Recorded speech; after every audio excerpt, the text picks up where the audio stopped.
किसान भाइयों, स्वागत है आपका भावनी एग्री ब्लॉग्स के वीके पिथौरागढ़ में। और आज का ब्लॉग भी काफ़ी महत्वपूर्ण होने वाला है। इस ब्लॉग में हम ये बताएंगे कि इस सीजन में आप कौन कौन सी फसलें लगाएंगे।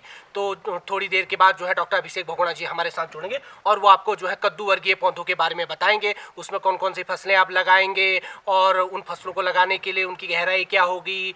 ठीक है, तो नमस्कार किसान भाइयों, आपका स्वागत है कृषि विज्ञान केंद्र पिथौरागढ़ में। हम समय समय पर आपको हर जानकारी देते हैं और मेन हमारा फोकस रहता है कि किसान समय पर अपनी खेती की शुरुआत कर दे। खेत अगर समय से उसने बुआई शुरू की है या पौध लगाना शुरू किया है तो उसको पहले फसलें तैयार मिलती हैं और जिसका बाज़ार में भी अच्छा मूल्य मिलता है। तो अभी हम जैसे सीजन शुरू हो रहा है हमारा, तो हम यहाँ पर कुकुरबिटेसी यानी जो कद्दू वर्गीय जो फसलें हैं उनका उत्पादन कर रहे हैं। तो जैसा हमारे कृषि विज्ञान केंद्र में भी कुछ पौध तैयार हैं, तो इस समय कई फार्मर हमारे यहाँ से पौध ले जाते भी हैं, लगाते भी हैं। तो इसमें बहुत चीज़ें ध्यान रखने वाली बातें हैं जो हम आपको अभी बता रहे हैं कि हमारे पास जैसे इस समय कुकुरबिटेसी जो कद्दू वर्गीय फसलें हैं, इनमें 5-6 किस्म के पौध तैयार हैं। जैसे हमारे पास छप्पन कद्दू इसके पौधे तैयार हैं, किसान ले जाते हैं और लगाते हैं। बस हमें आपको ये जानकारी देनी कि आप कैसे इनको लगाते हो, कैसे इनकी देखभाल करनी है और क्या क्या हमें सावधानियां रखनी है। यहाँ पर जैसे हमारे पास खीरे की पौध भी तैयार हैं, लौकी की पौधे तैयार हैं, तोरई की पौधे तैयार हैं। तो हम इनको सबसे पहले ये है कि हमने ध्यान रखना है कि कैसे हम इन पौधों को लगाते हैं।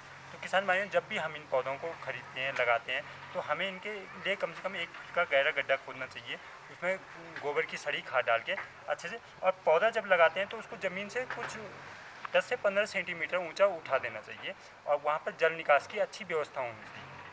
क्योंकि कई किसानों की ये समस्याएं होती हैं कि जब ये कद्दू लगाते हैं तो इनमें बाहर से कोई भी प्रॉब्लम नहीं होती है और अंदर उसमें कीड़े या कालापन आ जाता है। तो वो इसका मेन कारण यही है कि क्या होता है कि अभी जैसे हमारा सीज़न चल रहा है और जिस समय फ्रूटिंग होगी तो उस समय बरसात भी की शुरुआत भी हो जाती है, बारिश होती है, या हम सिंचाई का पानी करते हैं तो पानी भी एकत्र हो जाता है।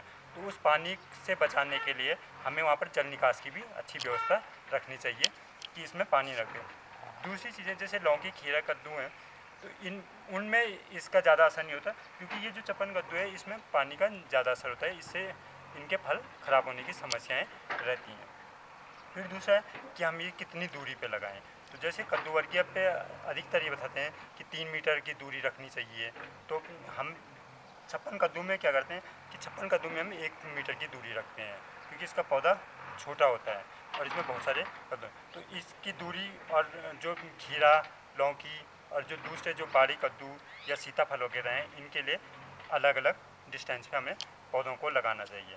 तो अभी तो ये है कि जैसे हम कैसे पौधों को तैयार लगाएं। धन्यवाद किसान भाई।